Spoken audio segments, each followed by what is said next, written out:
So, why are we talking about this dumb shit? Well, the main reason is because basically over the past like year, AA games from studios that are not AAA but feel like they are AAA games have been just blowing us out of the water. We got Space Marine 2, and then recently we've had Expedition 33. And these are made by relatively small studios compared to the gargantuan corporate entities that are the Ubisofts and fucking all the stuff with Xbox and all this other nonsense. And one of the reason I'm showing this meme, it was from Pirate Software, by the way. You know him. Thor, the man himself. Anyway. And one of the reasons that I wanted to talk about this real quick is that this is going to be the new standard. Every fucking game that comes out from now on is going to be compared to Baldur's Gate 3, Space Marine 2, and fucking Expedition 33, and handfuls of others, right? Conquest Dark is another decently good indie game that looks like it was made by one person and is just so fucking fun. I can't stop playing it. And so let us enjoy the meme together. Amazing visuals and art design, crazy good soundtrack, memorable characters, adult, well-written story and dialogues. This is key right here. Adult. That doesn't mean you say fucking shit and you have sex in it. That's not what adult means. Adult means it's fucking heavy. Like, you know, gravity warped itself around. Yeah. Innovative, fun combat. I gotta admit, I've seen the combat. It is... I don't really like turn-based like JRPGs, the way the turn-based is, where, you know, everybody stands in a line and everybody takes their turn. They did a really good take on it. I might end up playing it. Zero woke shit. Don't know about this. Don't really care. If the game is good, I'll play it. And here it is, $40. $40. And somehow American and Japanese publishers think they will be allowed to put their derivative soulless slop on the shelves for $80 tag price. I mean, they'll be able to put it on there. You could charge whatever you want when you make a video game.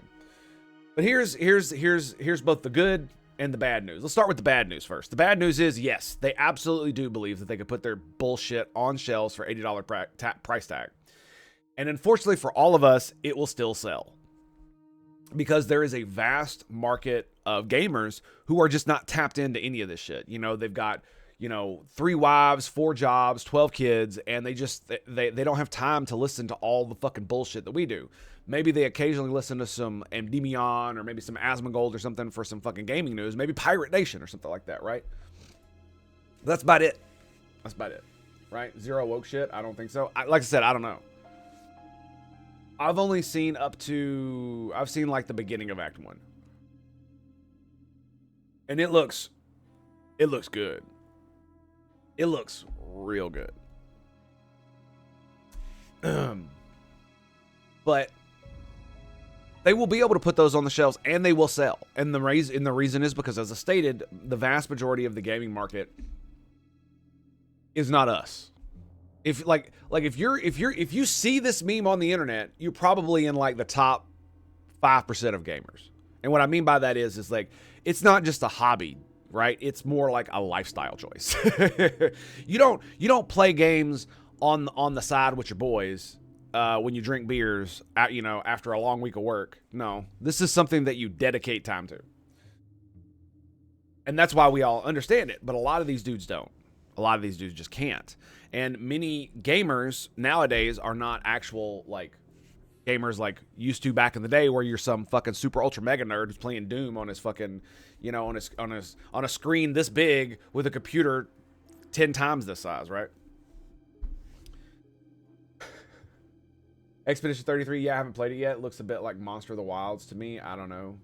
I really know though. Yeah, basically it's a JRPG style game where you line up on either side. That's the combat, and you take turns whacking each other. And they added like a parry and a dodge mechanic that has a really tight timing, so it feels like you're actually still playing even when you're not on your own turn. In fact, the full reaction. One of the interesting things about it is it means that when you're playing your characters, you're deciding what you do. So there's a lot of downtime while you're thinking. When the enemy is going, most games you just kind of take it and do whatever. In this game, it allows you to be interactive with your enemies while they're in combat. So on the enemy's turn, you're still doing things, and you're actually having to react on the enemy's turn to block and parry, or not block and parry, to parry and dodge, which is a really innovative system. They're not wrong. This right here is 100%. I was like this is why I'm like, I might end up playing this fucking thing, because of that shit right there, and the fact that it's $40. But and so they'll be able to not only do the $80 price tag, because I mean, think about it, dude. How many people are into Nintendo? How many people have been bitching about Nintendo for decades for putting out the same goddamn Pokemon game? And yeah, that's actually sick. Yeah, exactly. Like I said, it might end up being why I play it, because I really like RPGs where it's got really in-depth like systems where you can create weaknesses and all that other stuff. I really like that kind of stuff. I just never liked the combat in and of itself. I always found it rather boring, because position doesn't really mean anything. I like combat I like the battlefield to matter. Let's just put it like that. But how many they've been complaining about Pokemon and Nintendo for decades now. Decades about how Nintendo isn't innovating, they're just shit. All they're doing is they're stifling innovation with all these patents. And yet, as soon as the fucking, $500 fucking Nintendo Switch 2 pops up and $80 games, all the Nintendo boys are going, because of course they are. Because they're not gamers, they're Nintendo fans. There actually is a difference between those. And the reason I say that is because if you're a Nintendo fan, you don't care how bad the games are. You don't care if Nintendo puts out slop. You're going to buy their shit anyway. It's just like with the FIFA brand. Most people who played FIFA weren't really gamers. Not gamers as gamers would define, right? And just like people who play Madden, most people who play Madden aren't actually gamers. There are a lot of gamers who do play Madden because Madden is in their thing.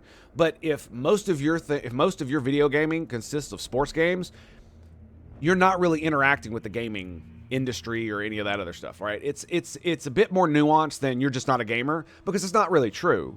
But there is a line. Fuzzy as it is there.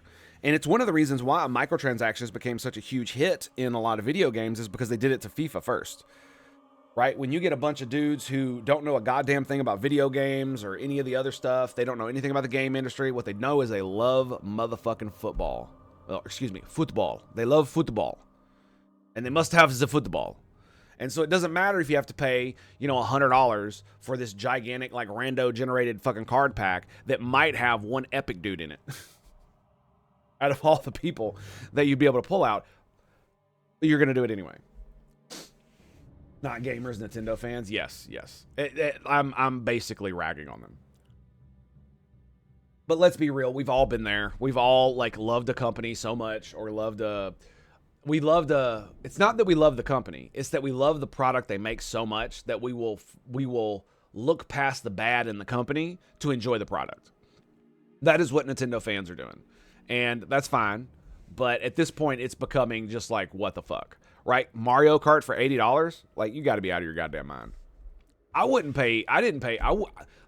Kart on the original Switch was still over $60 to this day. They do not. It's like, anyway. So there is going to come a reckoning. So yes, they will be able to put all this stuff out on the shelves, and it will sell. The problem that they're going to run into is that, with the exception of Nintendo, the rest of these companies who put out their derivative soulless slop, they are going to fail. They are going to have to lay off people. They're going to have to downsize. They're going to have to do all of these things because they won't be making enough money to sustain their giant corporate entities. So all the people at the top making all the money and all the bonuses, they'll keep their jobs most likely. And they'll still make badass bonuses. But all the thousands of developers they hired over the years to, build all these shitty games that they fucking end up wanting to make into cash machines, yeah, they're all going to go. They're all gone.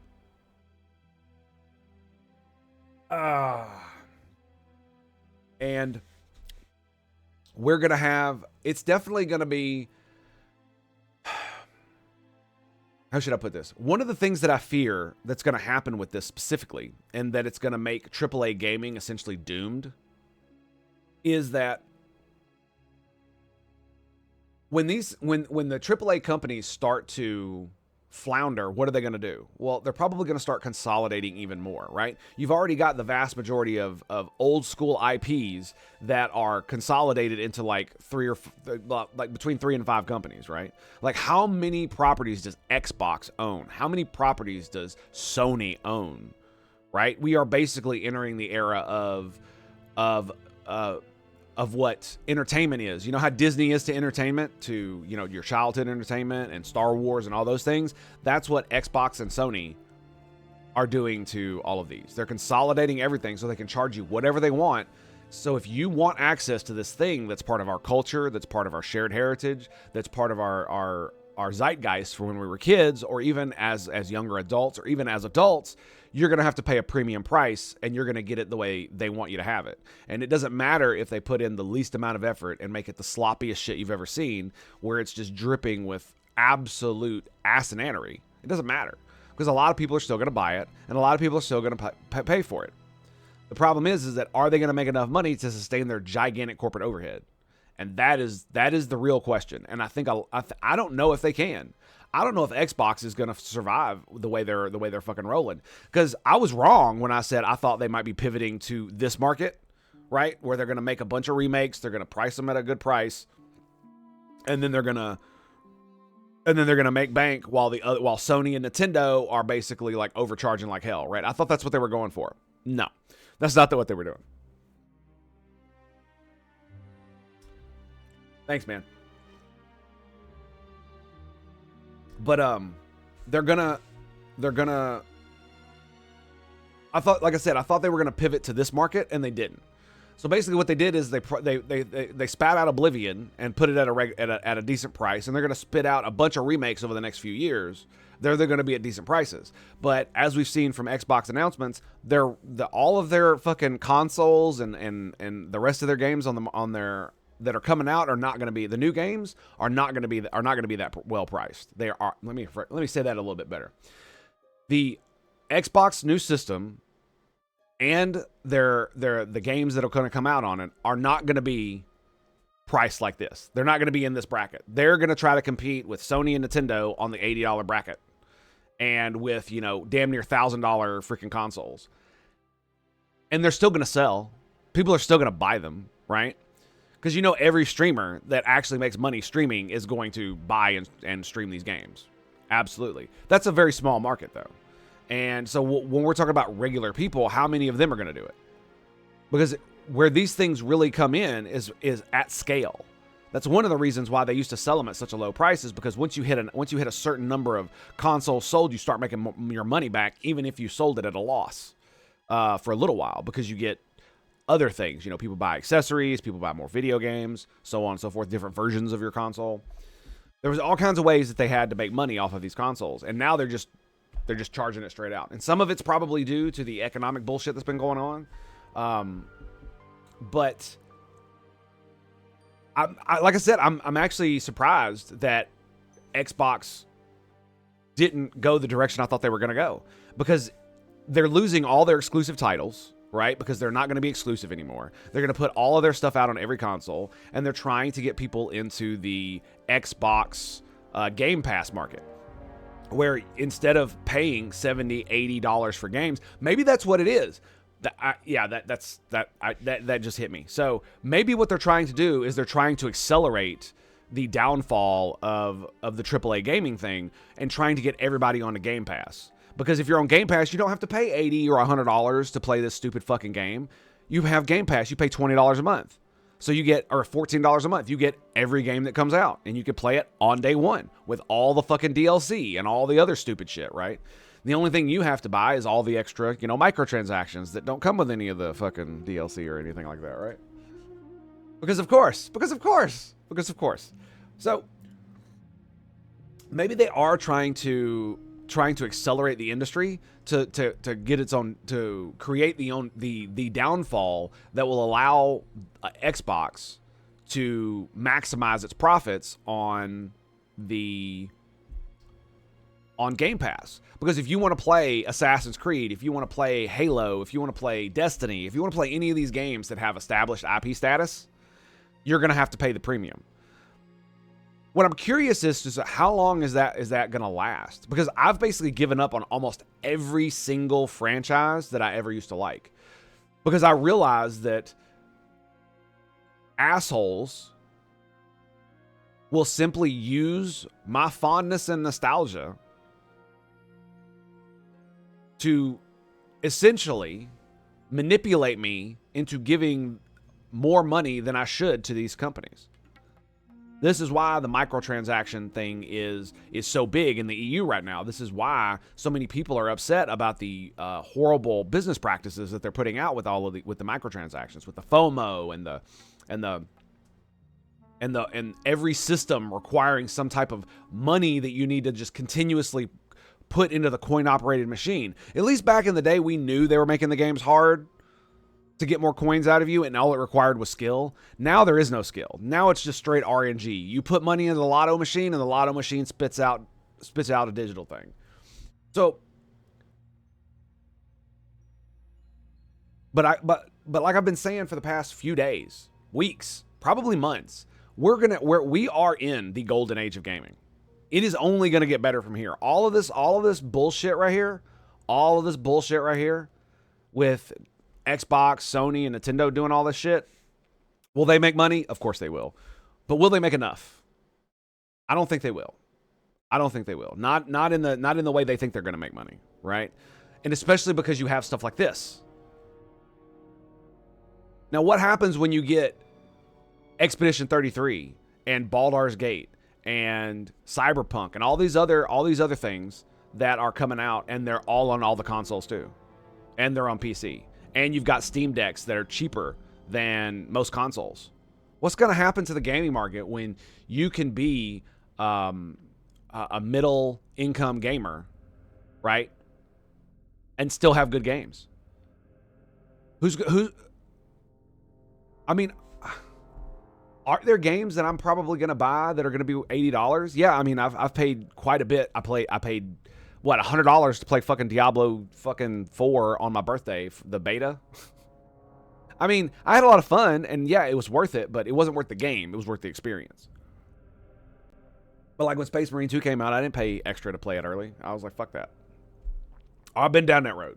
So I don't really know what's going to happen next, but I have a feeling that there's going to be a reckoning, and that people are just going to stop. Because why would I pay like $80 to play something like Assassin's Creed, right? With it, I mean, it wasn't a bad game necessarily, but it wasn't a great game or even necessarily a good game, but it was serviceable enough. But is serviceable enough? Is that good enough for the Assassin's Creed series? Is that good enough to keep your franchise alive when you've burned down all of your goodwill over the past like 10 years? I don't think so. And especially these companies, we all know they're soulless. We all know these companies they hate us. We're pay pigs. They don't see us as human. They see us as money machines. That's it. And so more and more people are becoming aware of this and separating their emotional like for the video games themselves and the IPs that they represent and the companies. Because I would love to go back and play Assassin's Creed. I would love to play a new Assassin's Creed and it feel like the old ones. That's the reason I stopped playing them years ago, was for exactly that reason. And now we're at a point where unless it looks so fucking epic and they're actually showing real gameplay and they're showing how they've fixed all of the problems, there's no way I'm ever going to even buy the game. I'm not even going to fucking play it for free. I'm not even joking. They could send me the game for free and I won't play it. I don't want to play their game. It looks like shit to me. Like, if they paid me, I might play it. Maybe. Depends on how much money they give me.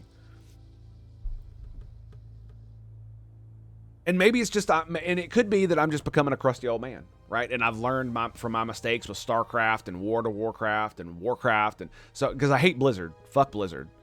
Fuck Bethesda. Fuck Activision. Fuck them all. Because all they see us as is pay pigs. These companies were taken over by corpos. That's right, corpos.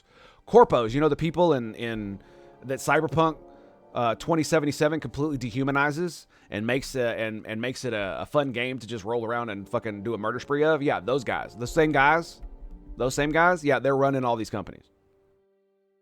And that's why your games are shit.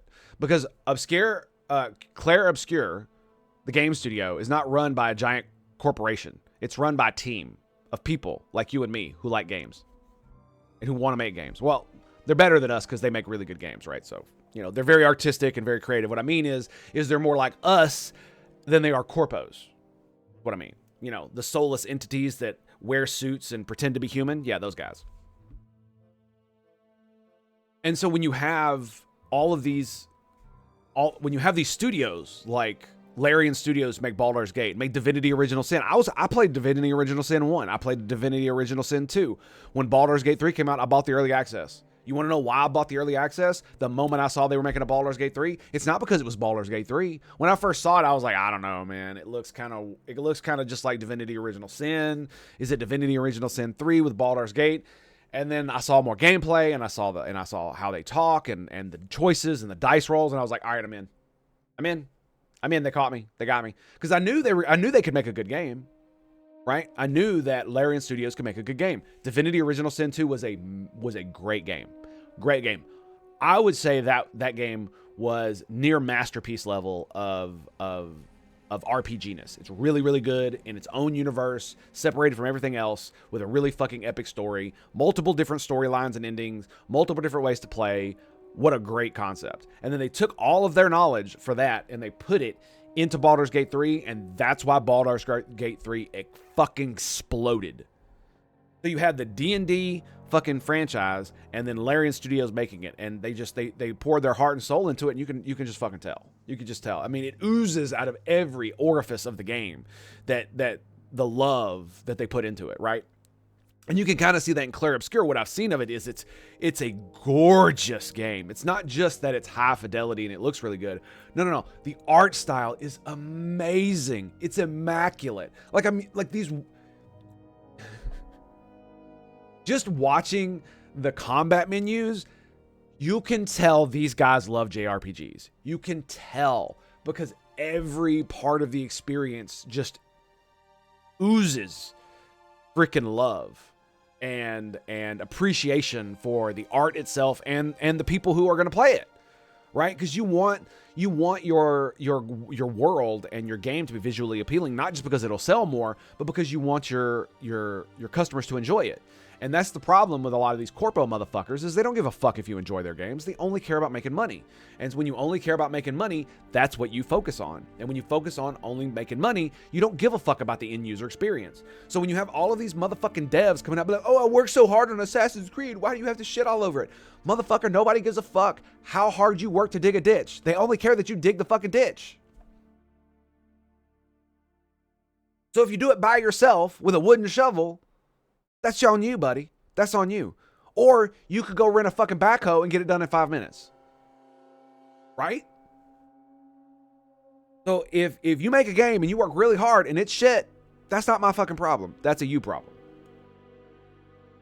And if the game is shit because you work for a soulless corporation, then maybe you should stop working for soulless corporations if you want to be an artist.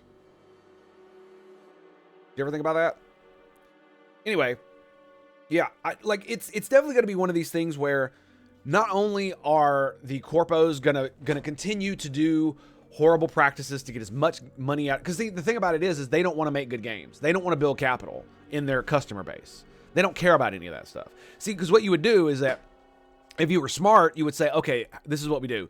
We build a long-term brand, right? And you do that by making the customer feel like they got good value and they're making good games. So you set out on that. You get a bunch of little studios. You give them like small budgets and tell them just to fucking go fucking buck wild with their small budgets, right? Go buck wild with your small budget. Make it work. And then what will happen is most of them will fail, but one or two will be gems and you'll make most of your money back.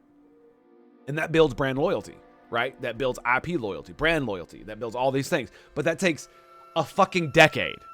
That doesn't increase your quarterly report by 2.5% profit. That doesn't, arrow go up.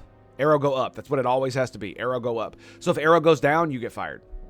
So if you try to do these long-term things in a corporate setting where everything is about cutthroat and making as much money as possible, because investors don't give a fuck about any of your bullshit about long-term brand loyalty. They want to make their next bit of money now, right now. And I think investment from corporations has probably been one of the worst things that's happened to gaming, period. Because this is why you get shit like this. Is why you get over a decade of just garbage upon garbage upon garbage, and why all of the stupid fucking woke shit gets put into games is because all of the brown-nosing fucking commies who literally will bend over backwards to work themselves through the fucking system will finally get to a place of power, and then they'll be able to enact their totalitarian fucking power over everybody else and make you do this shit, right? Otherwise, you get fired. Otherwise, you get struggle sessions. Otherwise, they make your life a living hell at work.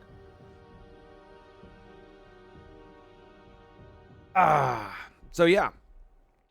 Golden age of gaming.